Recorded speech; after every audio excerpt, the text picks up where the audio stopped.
os batistas na América do Norte, e a gente já percorreu um bom trecho da nossa caminhada. A gente falou sobre a origem dos batistas, falou sobre as três teorias, que seria a origem pelo rastro de sangue, dos anabatistas, dos separatistas ingleses. Nós falamos sobre qual o tipo de vínculo entre os batistas e a reforma protestante. Falamos também sobre a diferença da reforma magisterial para a reforma radical e o movimento puritano e separatista na reforma anglicana. E agora a gente vai estar falando sobre os batistas na América do Norte. Como que algo que começou em 1609 chegou até os nossos dias, e o que aconteceu para que os batistas se tornassem o que são hoje? Diante de certa consolidação do trabalho batista inglês, o movimento avançou para a América do Norte em 1620, quando um grupo conhecido como Pais Peregrinos se instalou numa região que chamaram de Nova Inglaterra. Eles eram dissidentes do rei Jaime, eram congregacionais e também intransigentes. Só poderia fazer parte daquela colônia quem fosse da mesma religião que eles, de certa forma reproduzindo na colônia o que combateram no Império. A liberdade que eles não tinham na Inglaterra, eles de certa forma tentaram privar os divergentes também nessa nova Inglaterra, né? E esse grupo buscava realizar o sonho de João Calvino de um estado no qual a igreja e o poder sociopolítico se confundissem e as leis puritanas refletissem zelo com a moral e a obediência religiosas, como se expressa na elaboração do Mayflower Pact, um pacto entre Deus e os homens que se estendia à vida política, semelhante à teologia do pacto aplicada pelos puritanos na Inglaterra, gênese da ideologia do destino manifesto e da religião civil americana. Então a gente observa aqui algo que está de certa forma relacionado, né, ao problema que os batistas tiveram quando chegaram nos Estados Unidos, quer dizer, nas colônias na época, né, porque ainda não era os Estados Unidos, e nisso, quando no caso aqui principalmente, a dificuldade que houve pelo fato de, puxa vida, a gente está aqui querendo viver na Nova Inglaterra e querendo experimentar uma liberdade religiosa diante daquela oposição que a gente sofreu da igreja anglicana, mas a gente está sofrendo pressão dos congregacionais aqui da mesma forma como a gente sofria lá na igreja anglicana. E aí, depois da morte do rei em 1625, a perseguição religiosa se tornou mais dura com o seu sucessor, Carlos I, fazendo com que um jovem pastor deixasse a Inglaterra a fim de buscar um ambiente menos hostil na América do Norte. E qual era o nome desse pastor? Roger Williams. Em 1631, Williams tinha 24 anos quando chegou a Boston e inicialmente, como era um jovem impressionante, não foi difícil obter o pastorado. No entanto, depois de certo tempo, foi duramente resistido pelos irmãos por defender a liberdade religiosa, ou seja, a separação entre igreja e Estado, poderes temporais versus poderes espirituais. E aí, diante disso, eu não sei se vocês lembram, que qual era o problema nessa nação que estava nascendo? Os religiosos ali estavam querendo reproduzir um pensamento político de Genebra, ou seja, igreja e Estado sendo uma coisa só, como se tivéssemos uma aliança não apenas teológica, mas também política com Deus.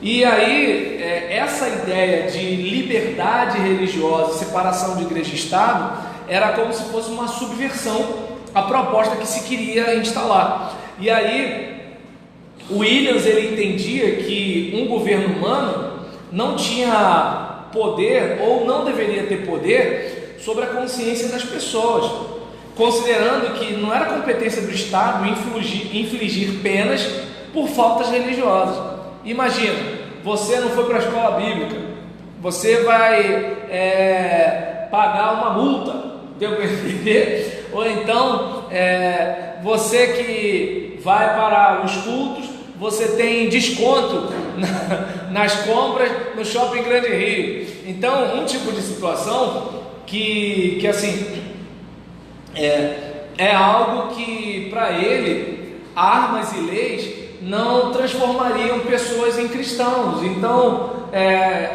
não dá para ser cristão na marra. Então, aquilo que o romanismo estava fazendo e que o anglicanismo acabou pegando o mesmo caminho, e que os religiosos de Genebra estavam também fazendo, o Williams entendia que não era a solução. Como é que você vai servir a Deus só porque você está obrigado? Então é aquele caso, você tudo bem, você vai fazer, mas não é necessariamente um vínculo espiritual, é um conjunto de rituais que você está praticando, e daí a você ser cristão é uma outra coisa, é uma outra realidade, é uma outra situação.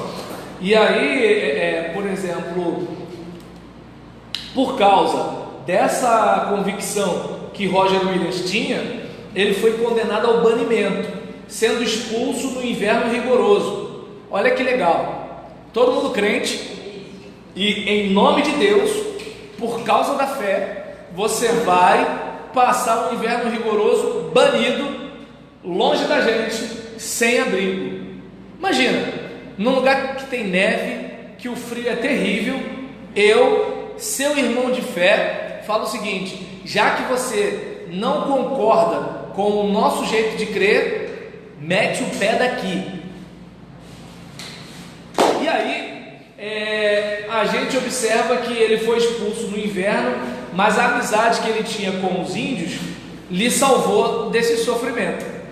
E aí é interessante, né, que assim, observa bem como são as coisas.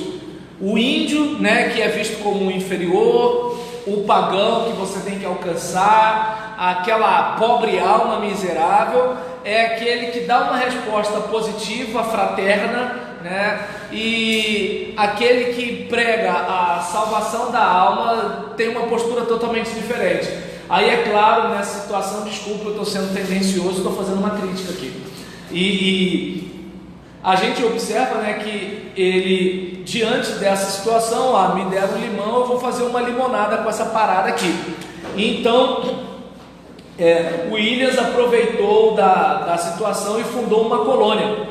E aí as ovelhas do pastorado que ele deixou, que o seguiram, além de outros que posteriormente aderiram à sua visão, essas pessoas fizeram o quê? Mantiveram os princípios defendidos por ele, até que o rei Carlos II reconheceu a carta constitucional da colônia, que conservava a disposição de não haver interferência do Estado na igreja. Então, a defesa que ele fez foi uma defesa tão interessante que o rei Carlos II, de lá da Inglaterra, reconheceu a carta constitucional da colônia, e nessa colônia havia uma defesa de não haver interferência do Estado na igreja. Creia como você quiser e seja um bom cidadão. E é interessante isso, né? Por exemplo, olha a época, né? século XVII, e havia uma mentalidade em Roger Williams já de independência. Fé é fé, né? Política é política, igreja é igreja, Estado é Estado. Poder temporal é uma coisa, poder espiritual é outra coisa. E aí a gente vai observar que a pequena colônia fundada por Williams foi a primeira a estabelecer como norma o princípio da absoluta liberdade religiosa. E isso é um negócio bastante bacana, porque a gente já percebe um legado batista para a gente. E os batistas pioneiros eram muito dinâmicos, a ponto de influenciarem o modo de pensar do país que estava nascendo. Então a gente observa que esses batistas, eles não eram apenas no nosso contexto hoje, você percebe mais uma luta para a manutenção do status quo. Então você vê uma preocupação de manter, de cristalizar um conjunto de afirmações teológicas. A gente percebe que há uma preocupação de se manter ou se cristalizar uma série de rituais. A gente tem uma preocupação com os documentos, a gente tem uma preocupação com a manutenção de uma tradição, digamos assim, quando os batistas aqui, a preocupação principal deles era com a liberdade. A liberdade de você acreditar no que a gente acredita e a liberdade de você não acreditar no que a gente acredita. Ou seja, não me obrigue a acreditar no que você acredita, e eu também não quero obrigar você a acreditar no que eu acredito. Mas, se quiser me ouvir, a gente troca uma ideia. E é interessante, né? Porque o próprio Deus respeita o nosso modo de pensar. Mas já reparou a dificuldade que a gente tem? Eu costumo dizer que às vezes batista se desentende com batista, porque a gente está numa igreja, a igreja que permite palmas com a igreja que não permite palmas. E quando esses irmãos se encontram, eles debatem, discutem e brigam, não é? E assim, o primeiro governo, voltando aqui, o Williams começou a colônia de Providência com os princípios que defendia, até que o rei reconheceu a Carta Constitucional da colônia, estabelecendo o princípio da absoluta liberdade religiosa. O primeiro governo do mundo fundado sobre o princípio da liberdade religiosa foi a colônia de Providência, nesta mesma década, implantada por batistas na fase de colonização do que hoje são os Estados Unidos. Então, gente, caramba, é um negócio tremendo, né? Porque você olha uma situação dessa assim, a grande potência do mundo livre, né? O país que lidera o mundo livre começou sendo influenciado com essa mentalidade de liberdade através de religiosos. Então é algo que assim deveria fazer a gente pensar, né? Deveria fazer a gente pensar se a gente está nessa vibe de defender e respeitar as liberdades, ou se a gente diz que defende e respeita as liberdades, desde que a sua liberdade seja a liberdade que eu defendo, e não necessariamente a sua liberdade de pensar, inclusive, diferente de mim, né? E aí, no início, ser batista, como já falamos aqui outras vezes, não era uma questão denominacional, como hoje. Os primeiros batistas enfatizavam o batismo mediante profissão de fé, que brota de um coração regenerado por conversão genuína. Então é o seguinte, olha, vamos nos batizar, mas não vamos nos batizar porque nossos pais eram crentes, não vamos nos batizar porque um político disse que era para nós nos batizarmos, não, nós vamos nos batizar depois de uma pública profissão de fé, nós vamos nos batizar mediante a consciência que nós temos do nosso pecado, da necessidade de salvação, do poder salvífico de Jesus. E a partir daí nós vamos nos batizar como símbolo da experiência sobrenatural que a gente teve com Jesus pelo Espírito. Aí beleza. Agora, batizar só porque eu sou filho do irmão fulano, só porque eu sou a quarta geração de batista, aí não. Então, o Roger Williams, ele acabou deixando o seu país aos 24 anos por causa da perseguição, pastoreou na América, mas foi resistido por crentes ao defender a separação entre igreja e Estado. foi banido por cristãos em pleno inverno. Seus irmãos o baniram em nome de Deus, mas ele pôde contar com o apoio de índios. E ao pesquisar a Bíblia, Williams concluiu e convenceu o seu rebanho que batizar a criança não faz dela um cristão. E assim Williams decidiu que deviam ser batizados novamente. Em março de 1639, nasceu a primeira igreja batista em solo americano. É claro que quando a gente fala de criança aqui, a gente não está falando de criança pelo fato de ser criança, mas a gente está falando de criança no aspecto de não ter consciência de pecado. Então, uma coisa é uma criança de 8 anos, outra coisa é uma criança de 1 ano. Então, é tudo criança, mas é diferente. Então, quando a gente fala aqui de pedobatismo, a gente não está falando de uma criança que tem consciência de que precisa de Jesus como Salvador. A gente está falando de uma criança que não tem consciência de pecado, mas os pais, para se resguardarem, já batiza logo para garantir. Como se de repente fazer um negócio desse fosse a garantia de uma aliança e de uma fé genuína, né?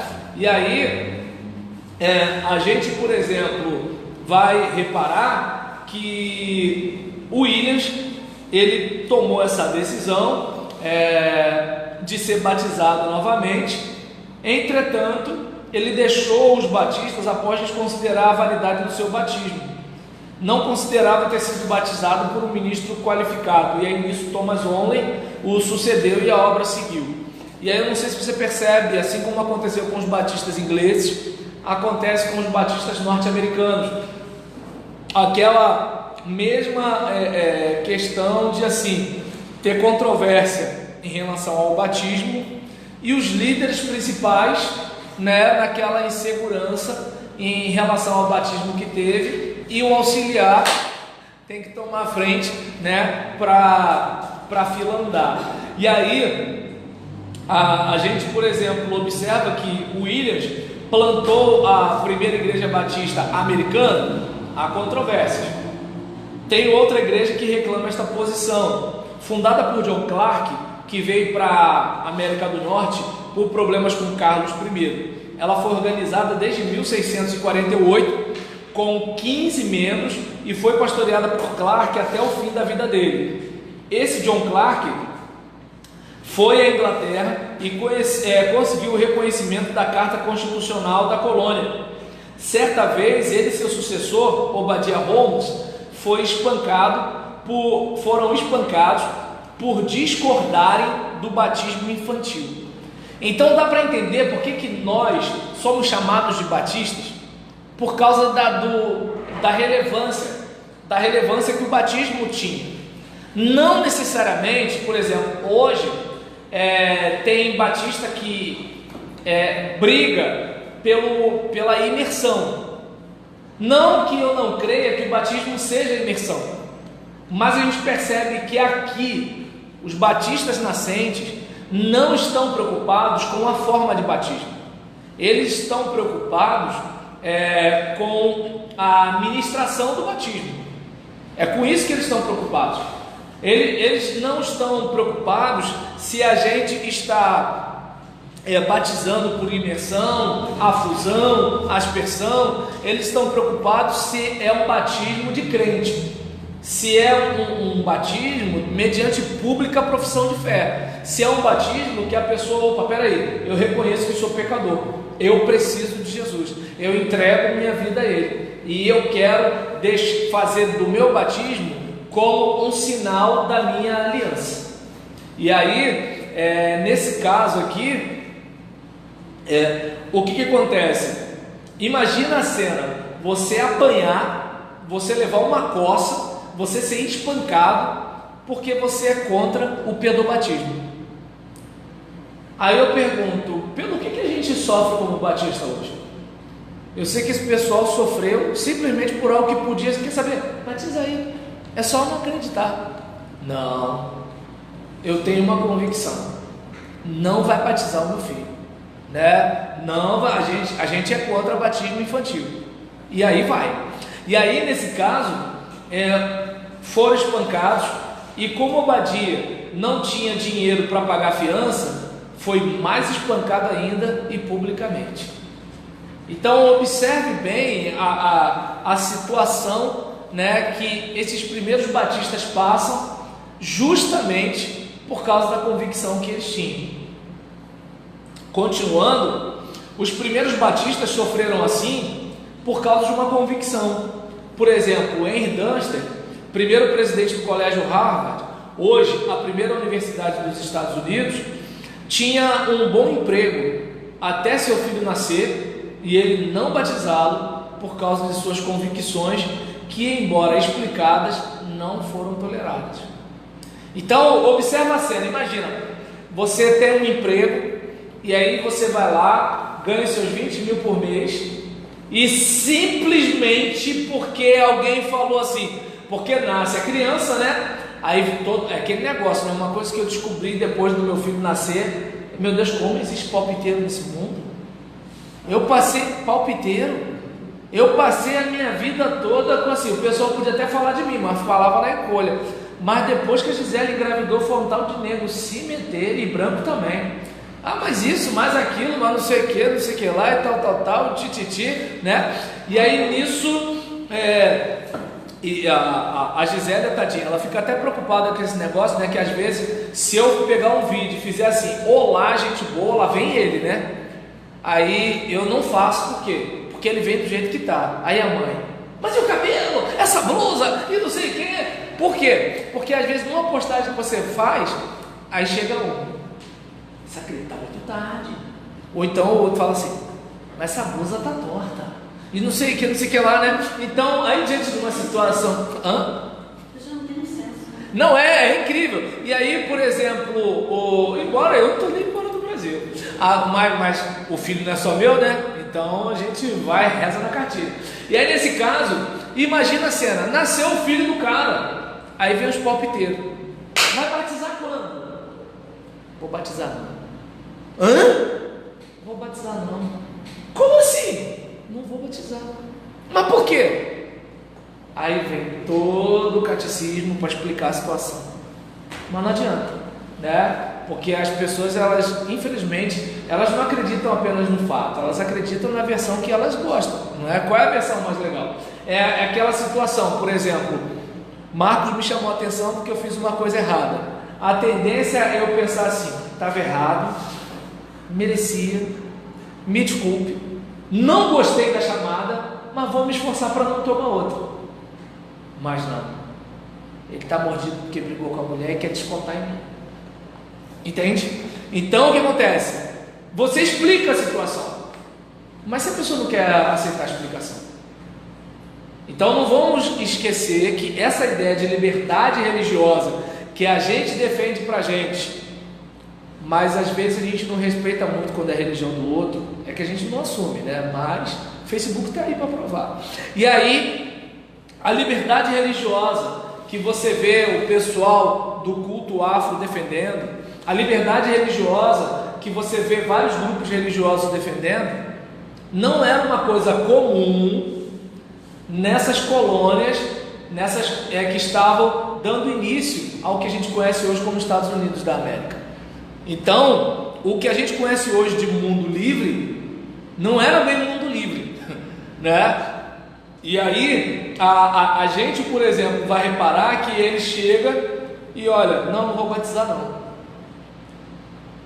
Aí de repente ele sai dos 20 mil reais para trabalhar de biscate. E só de saber que é o seguinte, vai trabalhar de biscate por quê?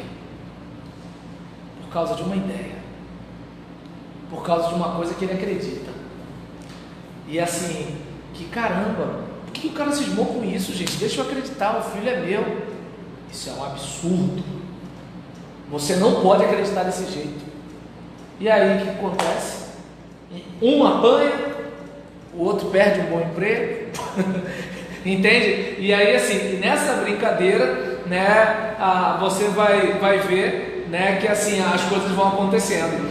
E Dunster, ele foi demitido e retirado da casa do colégio antes de ele conseguir outra casa para morar. Pensa na cena, você ganhava 20 mil, agora você vai viver de biscate, você não tem dinheiro e olha, não vai morar nessa casa. Mas por quê? Você não quer batizar seu filho.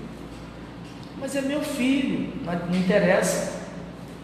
Mas o meu filho não tem como reconhecer que é pecador, não interessa. Já era, já deu. E aí nessa situação, sai ele, vai morar onde? Né? Vai viver do quê? Como é que vai ser a situação? Então os primeiros batistas norte-americanos, além de presos, foram multados e até proibidos de abrir templo. Não. É contra a lei. Por quê? Vocês não estão de acordo com aquilo que a gente tem aqui. Pensa na cena. Então eu não sei se dá para a gente observar a seriedade, né, do sofrimento dessa gente por causa de uma convicção, numa colônia que estava surgindo, num país que estava nascendo, né? E eu não sei vocês, mas quando eu leio essas coisas eu fico só com vergonha de mim, porque eu falo assim: eu não tenho sofrimento, não tenho, eu não tenho problema não. Porque qual o problema que eu tenho por ser batista? Pelo contrário, quando eu falo que sou batista, igreja séria, sua igreja é diferente dessas outras que tem por aí. Eu escuto também isso. Ou seja, quando eu digo que sou batista, eu fico até bem na foto. Eu só não gosto quando eles falam que é frio. Mas eu fico na minha, assim, meu amigo, não vou entrar aí. Estão faltando a igreja errada. Então, não vou, olha só, não vou, mas já sentiu, né? Aí nesse caso, em relação a isso, não, você ainda está bem, né? Quando a pessoa fala que o problema do batista é que está frio. No meu caso, fala assim: você não é batista, não, você é canelinha de fogo. Entendeu? Não, a gente parece. Oi? Para mim, fala assim: você está na igreja errada. Meu Deus do céu. Aí nesse caso, aí observa bem como é que era a vida dessas pessoas.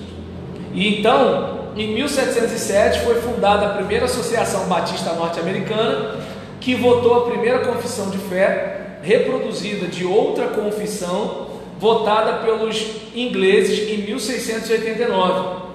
Assim que houve a formação dos Estados Unidos da América, foi elaborada a Constituição do país em 1781, contendo a lei que defende a liberdade religiosa. E os batistas, devido à sua trajetória, influenciaram a adoção deste princípio na Carta Constitucional norte-americana.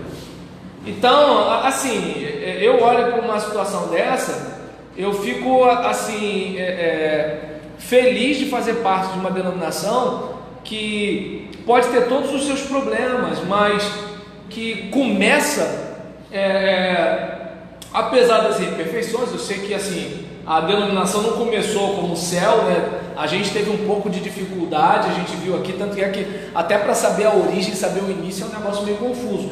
Mas assim, essa defesa de liberdade é um negócio que assim é fenomenal. É aquele caso: olha, eu posso discordar da vida que você quer levar, mas eu respeito sua liberdade.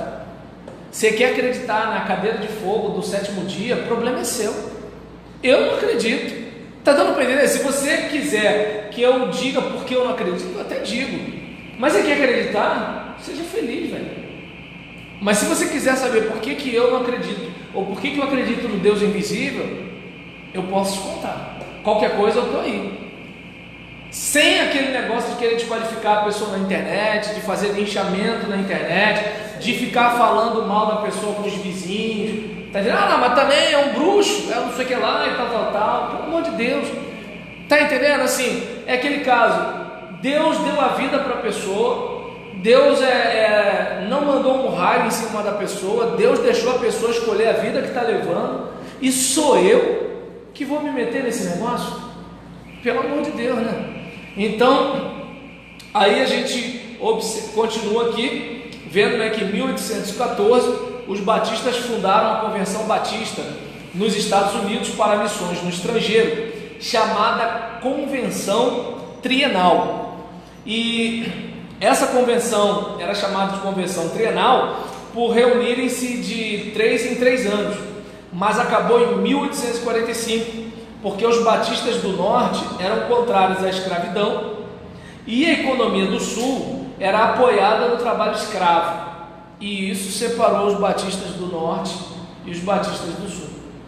Então, observa bem que assim, lembra do que eu falei? Não era uma denominação perfeita. Tinha aqueles que entendiam o seguinte: É um absurdo um homem escravizar o outro. Aí o outro grupo fala assim: não, a vida como ela é isso aí, filho, é desse jeito. Não tem como ser diferente, não. Como é que vai ser a nossa vida? Como é que a gente vai viver? Como é que a gente vai sustentar missionário? Como é que a gente vai mandar a gente pregar o evangelho? Tem que ter uns caras aí, né, sabe como é. E aí, nesse caso, por exemplo, Reis Pereira, ele até assim fala de um jeito, meio que explicando o motivo da escravatura, porque para os batistas do sul era muito mais difícil romper com a escravidão do que para os batistas do norte. Devido ao desenvolvimento da indústria, o norte precisava de mão de obra livre e assalariada para trabalhar. Então imagina, como os batistas do norte, eles lidavam mais com um país industrializado, uma parte do país industrializada, então eles precisavam de quê? De gente para trabalhar e ganhar o seu. Então, politicamente falando, sociologicamente falando, culturalmente falando, tudo contribui. Então não é só uma questão humanitária ou uma questão teológica, mas também uma questão mercadológica. Entende? Tanto que no antigo primário a gente aprendia sobre a libertação dos escravos e a gente só tinha aquela ideia da princesa Isabel. Quando chegou no antigo ginásio, a gente já descobriu a respeito da Revolução Industrial, ou seja, teve uma série de fatores aí que contribuiu para que algumas coisas acontecessem. Então, a gente, por exemplo, espero que vocês entendam, não estou aqui defendendo a escravatura dos batistas do sul, tá? Só estou dizendo que a mentalidade podia ser diferente porque aconteciam coisas ao redor que contribuíam para a mentalidade ser diferente. E aí, o sul já não dispunha da mesma tecnologia e dependia da mão de obra escrava negra para praticar a monocultura. Ou seja, todo mundo trabalhando só com algodão, todo mundo trabalhando só com não sei o que lá, todo mundo só com não sei o que. E aí, nessa situação, enquanto os adeptos de um modo de produção escravagista, os batistas do sul tinham mais dificuldade para adotar as perspectivas políticas dos batistas do norte, no tocante aos direitos civis e a abolição da escravatura, que ocorreu com a vitória da União, ou seja, o norte, contra os confederados, o sul, sob a presidência de Abraham Lincoln. Então a gente observa aqui, né, que assim, chegaram aí à guerra não necessariamente apenas por uma questão de escravatura, mas também isso contribuiu. E aí a gente olha para uma situação dessa e verifica que assim, o país chegou à guerra para isso, mas eles, como cristãos, também tiveram um tipo de dificuldade, de conflito, por causa de uma situação dessa. O clímax da crise surgiu quando a sociedade de missões rejeitou um missionário que era dono de escravos. Ou seja, assim, a gente sabe como é que é a Assembleia de Igreja Batista. E aí, imagina agora, por exemplo, na Assembleia de Igreja Batista, muita gente não tem domínio de regras parlamentares, não entende da moderação dos debates, o pau quebra, mas a pessoa não sabe direito como é que faz. No ambiente denominacional, aí geralmente já é uma briga mais de cachorro grande, já tem um pessoal que é mais articulado, que é mais habilidoso e assim por diante. Então imagina como é que deve ter ficado a situação numa situação em que está tendo uma convenção, né? E aí nisso estamos lá resolvendo a situação. Imagina a cena: o quê? Fulano vai levar o evangelho? Fulano é dono de escravo. E aí, imagina como a coisa ficou. Porque não deve ter sido assim: eu proponho que o irmão fulano não vai evangelizar porque ele é dono de escravo. Apoio, está em discussão. Faz sentido. Não, eu discordo. Eu não acho que foi assim. Tanto que a discussão chegou ao ponto, né, de haver uma ruptura, de modo que a partir daí surgiu a Convenção Batista do Sul. sendo que os batistas do norte também fundaram uma convenção, embora essa daí fosse menos significativa, tanto que é que até hoje a gente ouve falar da convenção do sul dos Estados Unidos. Diga-se de passagem, teve até um período, agora não sei se foi no período da Pequena Sereia, se foi o período do Rei Leão, se foi o período, não sei qual foi, mas que eles boicotaram os filmes, as programações da Disney, né, devido a uma agenda que a Disney estava tendo, né. Teve até aquele período do missionário Josué Irion, não sei se vocês lembram dessa época, Graciela não lembra disso, ele vendia muita fita de vídeo cassete, não sei, lembra disso, Josué Irion?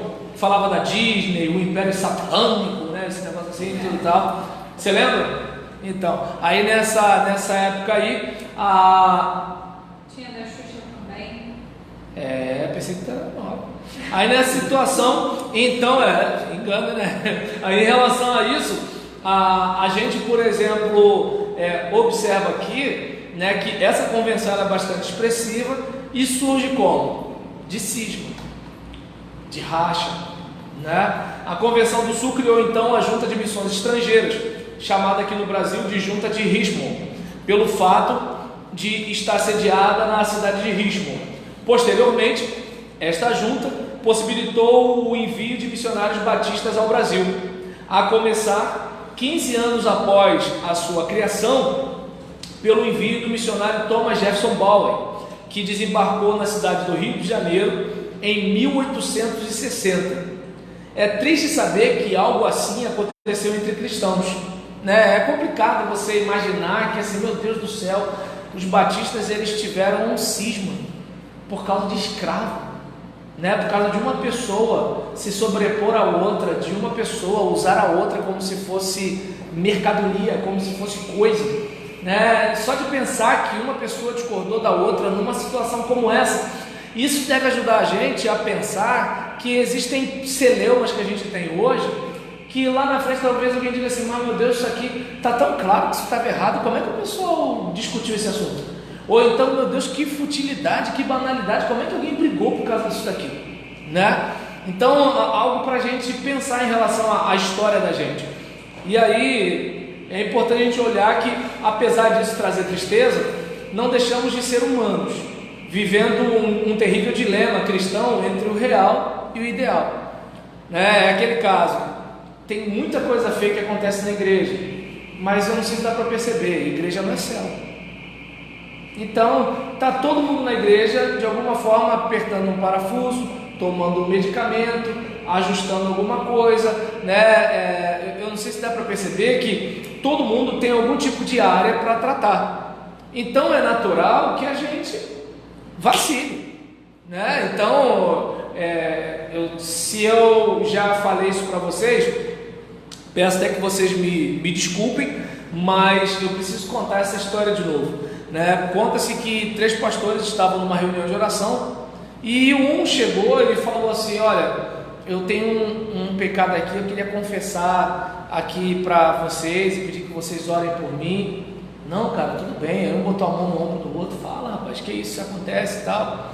Não, é que assim, eu tenho um problema muito grande com o dinheiro na igreja, sabe, assim, eu vou mexer nas coisas, né, para a gestão da igreja, aí às vezes eu fico assim, pô, vou pegar isso aqui, depois eu devolvo, depois eu coloco de novo o dinheiro e tal, e eu nunca coloco de volta, eu sempre pego de novo, eu faço, dou um jeito aqui, puxo lá, isso está me torturando, eu estou me sentindo muito mal. Poxa, cara, isso é brabo, né, e tudo tal, mas a gente vai orar, Deus vai te ajudar e tudo, e você, qual é o seu problema? Ah, meu problema é o sexo oposto, sabe, assim, eu tô ali numa boa, mas aí assim, aí às vezes, sabe, acontece alguma oportunidade, quando vai ver, quando eu vou ver, pronto, já fiz uma besteira, traí minha mulher, não foi uma vez, não foi 2 e tudo, eu tô me sentindo muito mal, tô com o coração apertado, aí eu vou pregar, eu me sinto mal, aquela coisa todinha e tudo, tal, não sei o que, não, cara, a gente vai orar e tudo, tal, você tem que vencer esse negócio, vai te prejudicar, né, e você, falou, qual é o seu pecado? Não, cara, eu não tenho coragem de contar o meu não. Cara, você viu o que a gente contou para você aqui? Pelo amor de Deus, como é que você não pode confiar na gente? Não tem, a gente não vai entregar você, porque olha o que a gente contou para você. Não tenho coragem de falar. Eu não posso falar isso para vocês. Não dá. Fala, rapaz. é que eu não consigo guardar segredo. Entendeu? Então o que acontece? Todo mundo tem uma área. E aí, aquele caso, o problema é que a gente sempre mede com a nossa régua o pecado do outro, né? A gente sempre acha que o problema do outro é mais grave que o nosso problema. Eu lembro de um irmão, né, que estava indignado porque o pastor dele, né, estava flertando com uma irmã membro da igreja. E aí ele estava muito injuriado, né? Mas ele não podia fazer isso e tal, não sei o que, não sei o que. Cheguei para ele e falei assim, cara, olha só, isso que aconteceu com ele pode acontecer contigo, pode acontecer comigo. Se a gente, por exemplo, não botar o boi na sombra, se a gente não botar a barba de molho, a gente pode fazer uma besteira. Ah, mas ele não sei o que lá, cara, olha só, ele não vigiou. Se você não vigiar, acontece. Você tem que estar sempre vigiando e entendendo o seguinte, peraí, eu tenho que me policiar, eu tenho que ser o meu guarda, eu tenho que tomar conta de mim. Até porque o próprio Jesus falou o quê? Vigiai e orai. E o vigiai vem antes do orai. Porque na cabeça daquele cara, qual era a situação? Eu fazer é até admissível, mas o pastor não. Entende? É como aquela questão assim, eu mentir, acontece, mas pastor não pode ser mentiroso. Gente, cristão não pode ser mentiroso. O problema é que quando a gente não se trata, a tendência é a gente o quê? Vai escorregando, escorregando, escorregando, escorregando. Daqui a pouco a gente está no colo do capeta e não percebeu. Alguém que fala assim, quem é esse vermelhinho aí? Ih, é o Satanás. Então, eu não sei se está percebendo, está rindo, Beleza? Aí nesse caso, é um tipo de situação que assim, a gente observa aqui que igreja não é céu, a igreja é feita de gente imperfeita, e era da mesma forma naquele período. Os batistas, como é que pode? Tinha escravo. Era a mentalidade da época. Protestante matou gente. Era a mentalidade da época. Hoje a gente consegue entender que é um absurdo. Zwingli não achou que era um absurdo, né, de alguma forma apoiar, né, já que assim, política e religião é um negócio misturar, que algumas pessoas fossem afogadas. Então é um tipo de situação que assim, homens de Deus são homens. É importante a gente sempre lembrar disso. Toda vez que você ouvir a expressão homem de Deus, lembre, tem homem ali. É que nem, por exemplo, se o carro fosse de Deus, o carro deixaria de ser carro porque é de Deus? Não. Então é bom a gente lembrar isso, porque se você é homem, você é de barro. E perdão, né, caso alguma feminista esteja me ouvindo, quando eu falo homem, eu estou falando ser humano, tá? Então, não, sabe lá, né? E em relação a isso, é uma coisa que é importante a gente pensar. Existe o real e existe o ideal. O ideal seria que fosse tudo maravilhoso, mas não é maravilhoso. Você ia falar alguma coisa ou só abriu a boca para respirar? Não, eu queria só fazer um comentário. Sim. Fiquei curioso com essa história aqui. Tá com medo de ir para os Estados Unidos e ser escravizado? Não, e os negros? Quando é que estão certo os batistas aceitar os negros? Aceitar o quê? Os negros. Eu vejo aqui que tanto do norte e do sul, né? Um era débito, o outro não. Mas aquele que não era não tinha negro. Eu acredito que não tinha negro no meio deles. É porque o que acontece? Uma coisa é você ser contra a escravatura, outra coisa é você não ser racista.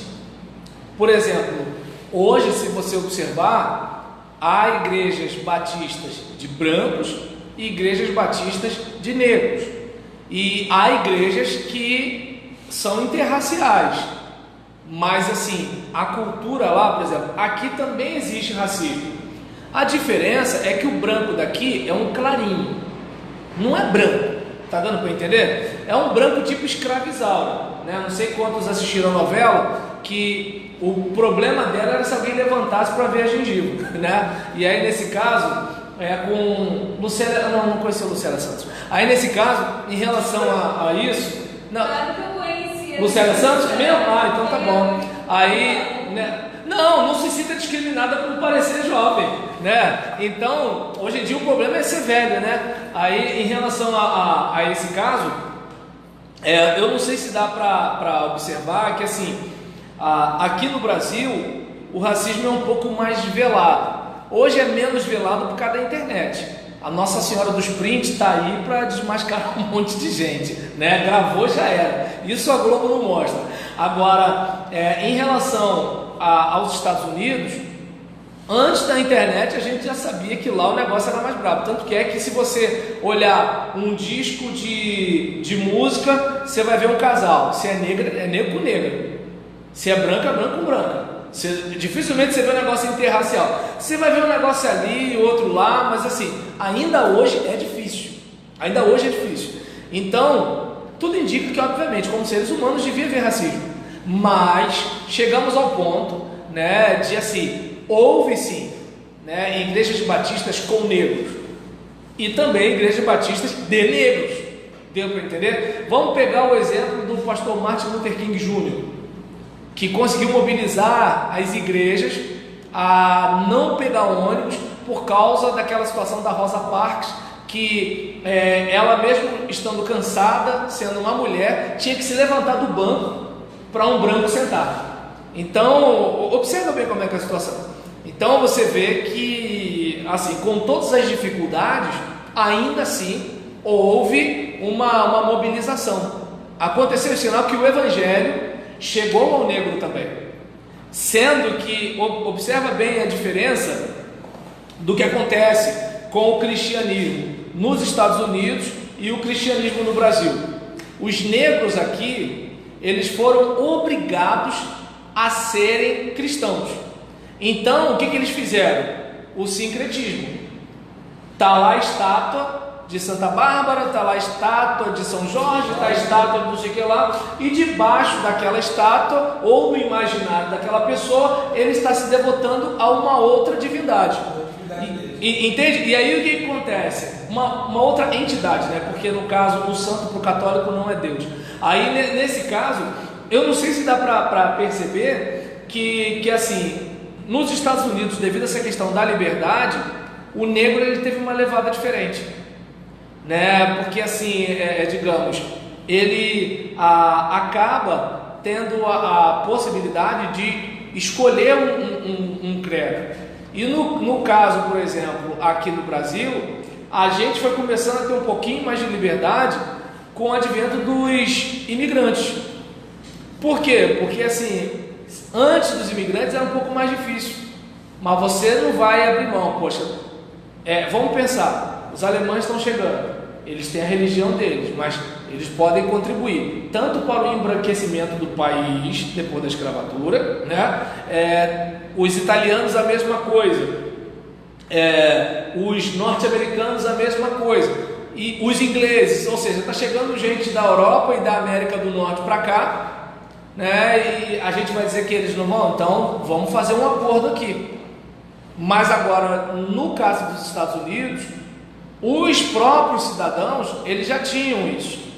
Eu não sei, por exemplo, eu não sei assim, qual foi o primeiro negro a se converter. Tá aí, é uma boa. Falar nisso, estou aguardando, tá? O protocomunismo dos Anabatistas. Eu falei que o senhor me lembrar.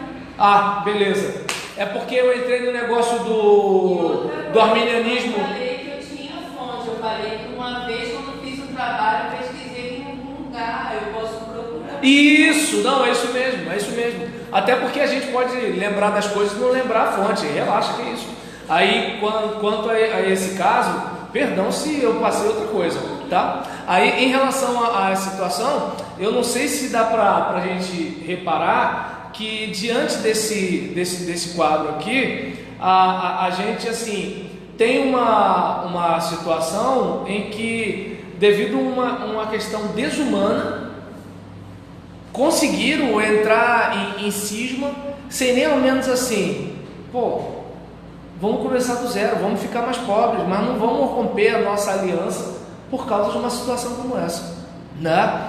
Aí, em relação ao restante do que a gente tem aqui, apesar disso, né, dos problemas e das limitações, a obra missionária alcançou a Ásia no século XVIII e no século XIX foi a vez da América Central, da América do Sul e da África.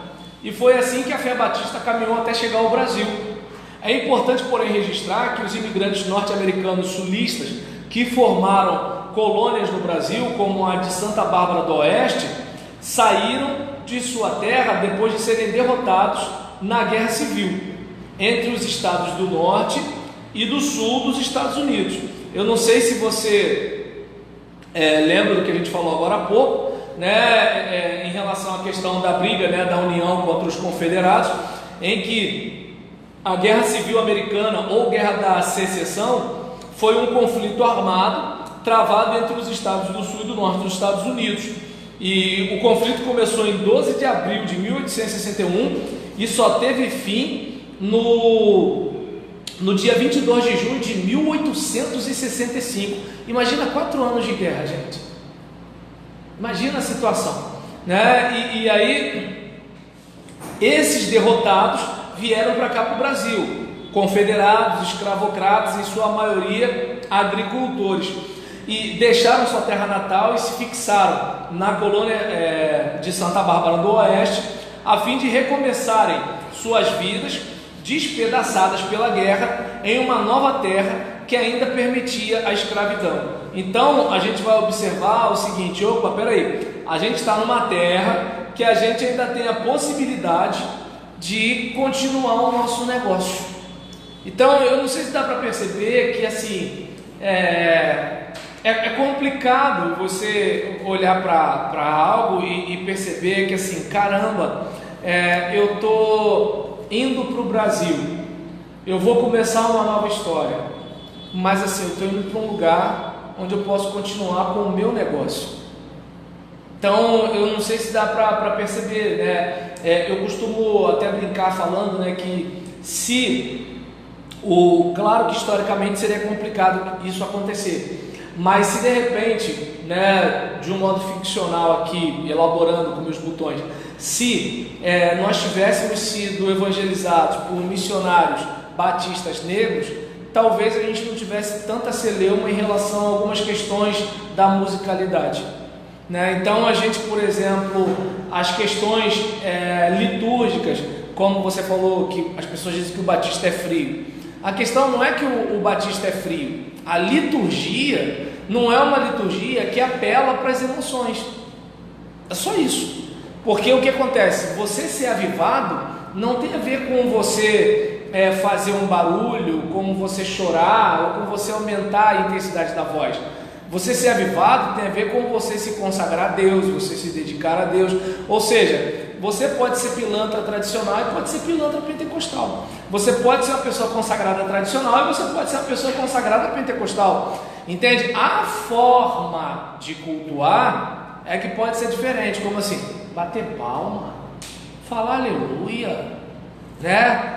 Levantar a mão. Por que levantar a mão? Então, algumas coisas desse tipo, todo culto fazer apelo para ir lá na frente. Eu já fui quando aceitei a Jesus, tem que ir também para outra coisa, né? Então, assim, existem algumas questões, né, que a gente vai ver um outro implicando, embora, pelo menos na minha modesta observação, isso está diminuindo, né? Mas assim, vamos observar um culto, né, batista de africanos. Pô, é outro nível, é outra situação. Por quê? Porque pega a levada africana, né, que foi respeitada por missionários que pregaram aos africanos. No caso do Brasil, de certa forma, o que é a Igreja Batista? É isso aqui. E não necessariamente o que é a brasilidade. E vamos tentar nos aproximar. Deveria ser assim. É aquele caso, imagina, você vai plantar um trabalho num lugar. Você precisa fazer o quê? Opa, qual é esse lugar? Né? Que nem eu estou falando sobre planejamento pedagógico, projeto pedagógico num outro seminário. Aí eu estava falando com eles, né, que assim, olha, onde você quer chegar com a sua igreja? Em que nível ela está e a que nível você quer levar? E aí, detalhe, para você saber como é a sua igreja, que está fazendo o levantamento? Você foi no site, né, do ISP, o Instituto de Segurança Pública, para saber quais são os problemas mais sérios da Polícia Militar aqui em relação à segurança? Você, por exemplo, já foi ao site do IBGE para ter algumas informações sobre a nossa realidade? Você, digamos, já fez um levantamento sobre os anos que tem a sua igreja? Porque vamos e venhamos, vamos olhar quantos anos tem as nossas igrejas e o que tem nas nossas igrejas que elas têm tantos anos e elas não conseguem ter metade do que algumas igrejas de 15 anos, de outras denominações. Será que é só porque as outras igrejas são oba-oba e a nossa igreja é uma igreja séria? Será que é só por isso? Então é bom a gente fazer alguns levantamentos e tentar entender por que a gente é como a gente é. É como aquele caso, eu quero correr uma maratona, mas eu fiz um exame, eu sei se o meu coração está legal, eu fiz um teste ergométrico, eu sou cardíaco, eu sou hipertenso, às vezes eu não sei, às vezes a pessoa é diabética e não sabe que é diabética. Está dando para entender? Então o que acontece? A gente precisa fazer uma radiografia. Então é importante a gente ter mais ou menos uma ideia de que o que é a minha igreja? Como é a minha igreja? Então o missionário, se ele está indo para um lugar, ele precisa saber para onde ele está indo, ele precisa saber onde ele está entrando, e não necessariamente, estou trazendo Deus para você. Você não tem nada de Deus, eu tenho tudo de Deus, e tudo que está aqui na minha bagagem, eu vou colocar aqui na sua vida. Vamos bater palma? Não, porque Deus é contra palma, né? Vamos botar roupa X? Não, porque Deus é contra essa roupa. Vamos seguir lá, porque Deus é contra, Deus é contra, Deus é contra, quando Deus não é contra. É uma questão cultural do meu país que eu estou tentando inculcar no seu país e usando o nome de Jesus. Então eu não sei se dá para a gente observar, diante dessa situação, a importância, né, que a gente deve dar, não a partir da história dos batistas, a importância que a gente deve dar, inclusive, para a nossa abordagem até evangelística. Você vai evangelizar alguém, cara, Rick Warren até fala isso. Você vai pescar o peixe com aquilo que você gosta de comer ou com aquilo que o peixe gosta de comer? Entende? Apesar que ele gosta de comer gosta. Minhoca? Não, o camarão. O camarão, você quer a minhoca. Aí não, dizem que a minhoca é rica em proteína. Aí em relação, não, eu ouvi falar que é. Aí, por exemplo, nessa situação, que tem peixe que gosta de camarão, né? Então, aí em relação a isso, eu não sei se dá para a gente observar que a gente pode ter a coincidência da Graciele de gostar daquilo que o peixe que ela gosta de pescar come. Mas agora, vamos pensar em relação à questão de você ter um gosto diferente e misturar o seu gosto com a questão da vontade de Deus para a vida daquela pessoa. O fato de repente aquele adolescente não gostar da dinâmica do culto não quer dizer que ele não gosta de Deus. É diferente o negócio. Não gostar de Deus é uma coisa, não gostar daquela dinâmica, porque aquela dinâmica é uma roupa cultural que a gente veste a nossa adoração, com a qual a gente veste a nossa adoração. Ela não é a adoração em si. É como, por exemplo, uma criança no culto infantil. A gente está vestindo aquele momento de adoração com uma cultura que, de alguma forma, corresponde à realidade daquela criança. Aí vamos pegar o seguinte: o mesmo adolescente que não gosta do cantor cristão, canta cantor cristão com o Fernandinho. Então o problema dele não é com o cantor cristão, é com a levada. Então você percebe que você poderia mexer em alguma coisa, você poderia perder para você mesmo. Como digamos, vou pegar um exemplo simples. Eu observo que assim, boa parte de nós lida com material impresso, porque o mecanismo de memória das igrejas históricas é um mecanismo de memória impresso. O mecanismo de memória das igrejas mais recentes, dentre elas as neopentecostais, é o mecanismo do audiovisual. Por que as igrejas mais recentes usam mais o audiovisual do que as igrejas mais antigas? Simples, porque as igrejas mais antigas, elas nascem num período em que não se dialoga com isso. É como, por exemplo, alguém fala assim, mas espero que você me entenda caso dê controvérsia esse assunto. Alguém fala assim, mas é um absurdo usar o cartão de débito para oferta. Um dia a gente usou cheque. Outro dia a gente usou dinheiro. Outro dia a gente usou cabra, galinha, pato. Outro dia usou legume, verdura. Então eu não sei se dá para perceber, assim, às vezes a gente usa cimento, pedra, areia.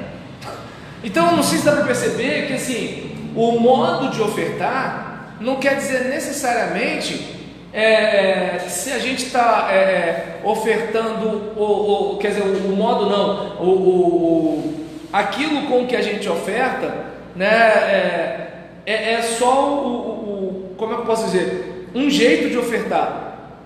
O que Deus está olhando é a oferta em si. Porque, por exemplo, entre você sair de casa com 100 reais, 200 reais no envelope no bolso, você está com um cartão, e aí você chegou lá, passou a máquina, pronto, resolveu. Aí alguém vai dizer, mas isso é absurdo. Entendeu? Aí o que acontece? Aí é um absurdo, né? Vamos ver daqui a 30 anos. Porque, vamos lá, por exemplo, a questão do. Vou pegar o meu caso.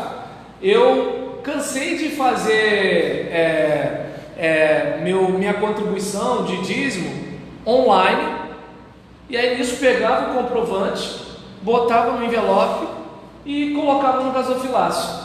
Quem olhava pensava que eu estava botando dinheiro. Eu acho que. Mas era o papel da impressora. O que deixa a pessoa página vamos supor, daqui, a igreja neopentecostais. Uhum. O pessoal gosta muito da parte de. É o tanto de máquina de cartão que tem no tempo. Uhum. Eu acho que tive um local, no setor, o irmão Sagrado, não tem o gasofilácio para poder colocar lá. Vai lá na secretaria, passa o seu cartão. Entendi. É uma coisa mais bonita, como o senhor também está fazendo aí também. Agora, botar um monte de máquina de cartão no tempo. Na igreja? Já vi isso. Estou E em entendendo. cima da secretaria que assusta. Então, ou seja, na secretaria está tranquilo. Bom, para mim é tranquilo. Uma coisa é o que? É uma evolução. Então, a gente vai fechar aqui, né? Mas lembrando algo para a gente pensar, né? Ia falar alguma coisa? Ah, não? Então, em relação a esse assunto, né? Que a gente possa estar pensando com carinho em relação ao nosso passado, porque é importante você olhar pelo retrovisor e ver, né? O rastro que você deixou para trás, né, o legado que você está deixando, porque assim como essa história, por mais que seja doloroso para a gente ver alguma coisa, ouvir alguma coisa, a gente é o que é, gente. Se meu pai bebia cachaça, não adianta eu querer apagar isso da minha biografia.